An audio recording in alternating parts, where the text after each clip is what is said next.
Aku pikir itu sederhana, ternyata menghabiskan begitu banyak bahan, entah Fusihan suka atau tidak. Xiang-Xiang, Kaziro, kenapa? Apa ada urusan dengan si Han? iya, ada yang mau kuberikan padanya. Ngomong-ngomong, aku sudah tahu kamu dan Yunjing yang masuk berita. Bisa berhubungan dengan keluarga Fu, benar-benar hal yang sulit dicapai oleh orang biasa. Xiang-Xiang, aku ikut senang untukmu. Gosip-gosip itu memfitnahku, menulis aku berciuman dengan Fu Yunjing, tapi dia bilang ikut senang untukku. Si Han sedang rapat sekarang. Mungkin dia tidak sempat menemuimu hari ini. Datanglah di lain hari. Oh, tidak apa-apa. Aku ingat Cuhe juga ada hari ini. Aku berikan saja padanya. Kaziro, kalau tidak ada hal lain, aku pergi dulu. Diam adalah yang terbaik. Sebaiknya pergi cari Cuhe dulu. Kamu? Ternyata tidak rapat. Aku sampai membuat persiapan untuk menunggu lama. Hasilnya begitu masuk malah melihat Fusian sedang minum teh dengan santai. Di samping Tuan bukan hanya aku seorang. Ketika Nona Yun masuk tadi, sudah ada yang melapor pada kami. Terima kasih. Aku sungguh bodoh. Ternyata Fusian tidak melihat pesan karena sibuk rapat. Aku sendiri yang berpikir bukan-bukan. Aku tebak, kamu khusus datang ke sini untuk melihat apakah aku marah atau tidak. Benar-benar memalukan. Syukurlah Nona Yun sampai memperhatikan Tuan. Ingin sekali menyusup ke dalam lubang. Oh iya, ini untukmu. Nona Yun yang membuatnya sendiri. Iya, tapi aku tidak berani jamin rasanya enak. Kalau bersedia, apa kamu ingin mencobanya? Aku tiba-tiba teringat, masih banyak pekerjaan yang belum ditangani. Nona Yun, aku pergi dulu. Berani makan biskuit buatan Nona Yun sendiri di depan Tuan ketiga. Aku masih ingin hidup lebih lama lagi. Dari luar tidak terlihat buruk kan? Apakah Cuhe tidak suka makanan manis? Kenapa bengong? Aku akan menyuapimu. Tapi itu kuberikan untukmu. Karena khusus dibuat untukku, jadi terserah aku kan? Saling menyuapi seperti ini, rasanya tidak buruk juga. Saling menyuapi? Ini lebih memalukan dari saling berciuman, oke? Dia hanya ingin mempermainkanku. Maaf, jarimu tersentuh. Fusihan, jangan menggodaku. Kamu juga makanlah. Aku sudah makan biskuit enak dan manis. Sekarang giliranmu. Kamu harus tahu batas. Pergi semuanya. Entah apa yang terjadi pada Tuan Muda Linze akhir-akhir ini, emosinya tinggi. Jangan bicara lagi, hati-hati kedengeran. Yun Xiang-Xiang, kamu memang hebat memisahkan aku dan Xintian. Bahkan tidak pernah menghentikan aksi menjilatmu. Bisa-bisanya anggota keluarga Fu mengelilingi jalang ini hanya dengan sumber daya yang disediakan grup Fu sudah cukup disia-siakan oleh perusahaan kecil. Goblok dia. Jika seperti ini terus, aku akan diinjak oleh Shengda. Tuan Muda Lin, bahannya sudah siap. Kenapa bengong? Cepat bawa ke sini. Yun Xiang-Xiang, aku mau lihat bagaimana kamu membereskannya kali ini. Banyak sekali pria yang tidak jelas denganmu. Aku ingin sekali melihat akhir nasibmu setelah berita ini terungkap. Putriku, apa katamu barusan? Kamu benar-benar hamil? Untuk apa aku bohong? Dokter bilang aku hamil 3 bulan. Syukurlah, Kak Linze pasti sangat senang kalau tahu berita ini. Hamil tentu saja hal baik, tapi selain Linze, siapa yang mudah dihadapi dalam keluarga Lin? Kamu sekarang sama sekali bukan putri kolong merat. Kamu pikir orang tuanya akan setuju dengan mudah? Apa? Aku tidak bisa menunggu, walau sedetik pun. Ini adalah cucu mereka. Ibu, apakah ibu masih ingin melihat Yun Xiang-Xiang jalang menginjak kita terus? Oke, kamu sedang hamil sekarang. Jangan main teriak-teriak dan menangis. Aku punya rencana dalam hal ini. Cintian, dengarkan aku. Sampai saatnya tiba, meski keluarga Lin sekalipun, juga hanya bisa patuh pada perintah kita. Setelah menjadi Nyonya Lin, kamu bisa melakukan apapun pada Yun Xiang-Xiang jalang itu. Ibu benar, Jalang itu juga tidak bisa sombong untuk waktu lama. Aku harus lebih bersabar. Kelas hari ini selesai. Mengapa medis lebih sulit dipelajari daripada keuangan? Belajar begitu banyak rumus kimia, apa bisa dimakan? Ingin sekali pindah jurusan. Tapi Xiang ada di sini dan dia belajar jauh lebih baik dariku. Anak ini setiap kali kelas selesai selalu seperti ini. Nanti akan kuletakkan catatan di sampingnya. Telepon dari kakak sepupu. Xiang, ada sedikit masalah di perusahaan. Kamu harus segera pulang sekarang. Kakak sepupu, jangan panik. Aku sedang bersiap-siap pulang. Tapi apa yang terjadi? Kamu buka XXX, lihatlah sendiri. Yun Xiang, presiden perusahaan Sengda diduga memiliki kemesraan dengan tuan muda grup Chu. Terungkap, Yun Xiang terjerat hubungan tidak jelas dengan paman dan keponakan keluarga Fu. Apakah perusahaan seperti ini mampu bertahan lama? Berapa banyak dana induk saham yang ada sekarang? Kondisinya tidak optimis. Kakak sepupu, Feng Ziyu, Kamu kembali. bagaimana kondisi perusahaan sekarang? Aku dan Feng Ziyu berusaha melakukan trending untuk menembus, tapi harga saham masih anjlok. Jika seperti ini terus, konsekuensinya akan serius. Untuk sementara kami belum memanggil direksi dan petinggi perusahaan, tapi ini jelas untuk menyerangmu. Jadi bagaimana sekarang? Perusahaan media yang menulis berita ini cukup miskin. Tapi beberapa komentar ini semuanya dari akun yang berpengaruh. Dorongan mereka yang pelan saja mampu membuat orang mati tenggelam dalam opini publik. Presdir Yun, Direktur Wang, Direktur Li, belum waktunya rapat. saham perusahaan anjlok drastis. Apa kami tidak boleh datang? Sejak awal sudah dibilang, kamu seorang gadis tidak bisa melakukan sesuatu yang hebat. Cuma gosip saja sudah membuat perusahaan terganggu. Kalau seperti ini terus, cepat atau lambat perusahaan akan bangkrut. Betul, tidak sedikit pelanggan dengan jelas mengatakan Presiden Yun memiliki sifat buruk. Ini baru 1 jam, tapi volume transaksi telah turun sebanyak 10%. Aku berinvestasi di perusahaan, bukan untuk menonton drama.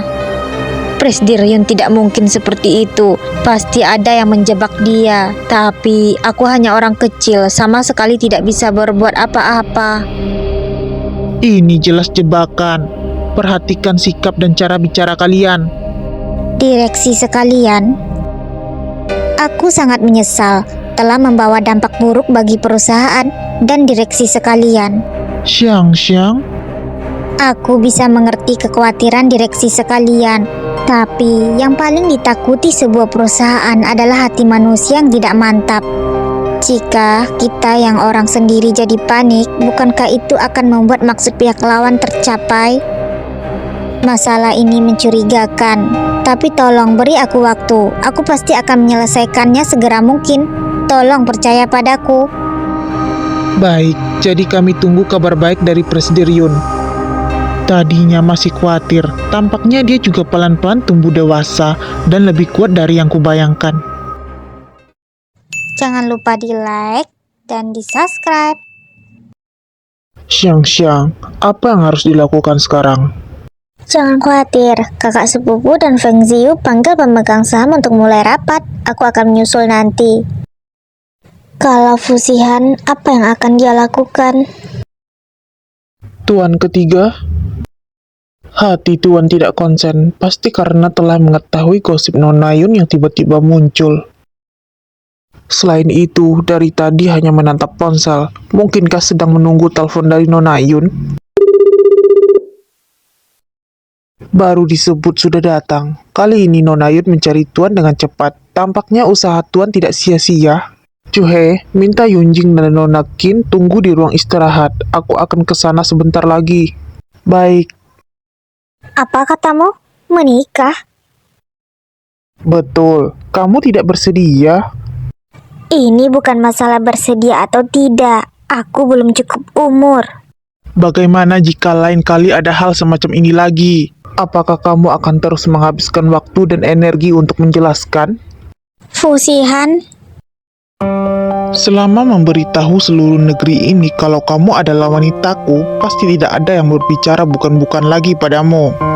Aku ingin melindungimu. Kenapa diam saja? Melindungiku? Selain ibu, sudah berapa lama aku tidak mendengar kata ini? Jelas, hanya beberapa kata yang sederhana. Fusihan, aku sangat bahagia bisa bertemu kamu dalam hidup ini. Apa kamu tahu betapa mematikan kata-kata ini? Sepertinya pacarmu belum melakukan sepenuhnya hingga membuat kelinci kecilnya kehilangan rasa aman. Tapi, aku yang belum cukup umur juga merupakan fakta. Bagaimana kalau kita bertunangan dulu? Baik, aku akan minta Cuhe mengurusnya. Orang ini, itu begitu cepat. Lagi pula aku tidak akan mungkin. Sudahlah, kakak sepupu masih menungguku. Kak Zero, gosip ini keterlaluan. Kondisi perusahaan Xiang-Xiang tidak optimis. Nyali orang ini besar juga, sampai berani mengusik keluarga Fu. Berita ini juga menjengkelkan, bisa-bisanya melibatkan Fusihan, tapi juga termasuk membantuku secara tidak langsung. Yun Xiang-Xiang sekarang hanya dapat meminta bantuan keluarga Fu. Saat ini mau tidak mau Fusihan harus segera menjodohkan Yun Xiang-Xiang dengan Fu Yunjing. Sihan, Paman ketiga, kamu datang. Sungguh tak disangka Xiang-Xiang akan menemui masalah seperti ini. Aku benar-benar khawatir padanya. Jadinya datang bersama Yunjing. Paman ketiga, berita ini benar-benar omong kosong. Bagaimana kita akan membantu Xiang-Xiang sekarang? Kebetulan kalian ada di sini, aku mau mengumumkan sesuatu. Aku akan bertunangan dengan Yun Xiang-Xiang. Sihan, apa katamu? Paman ketiga, apakah yang kamu bilang itu Xiang-Xiang yang kita kenal? Kamu mau bertunangan dengan Xiang-Xiang? Apa yang terjadi?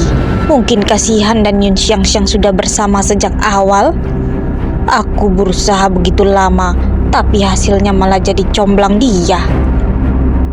Lagi pula, Tuan juga salah satu pemegang saham pengendali perusahaan Nona Yun. Gosip seperti ini, kalau sudah terjadi sekali, pasti juga akan ada yang kedua kalinya. Ini berpengaruh besar pada perusahaan. Harap Tuan Muda Yunjing bisa mengerti.